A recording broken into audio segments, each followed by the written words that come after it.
नमस्कार संजीवन sir, good evening.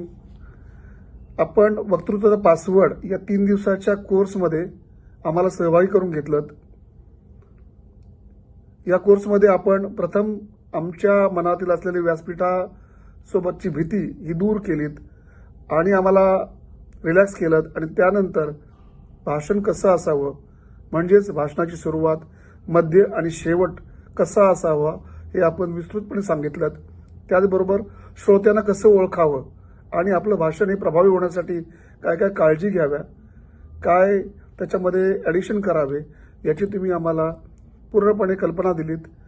या कोर्सचा नक्कीच आम्हाला आमच्या आयुष्यासाठी फायदा होईल आणि आमच्या वक्तृत्वामध्ये कमालीचा फरक पडेल, चांगला फरक पडेल आणि आमची भाषणं यशस्वी होतील अशी अपेक्षा व्यक्त करतो आणि पुनश्च तुम्हाला धन्यवाद देतो. Thank you very much.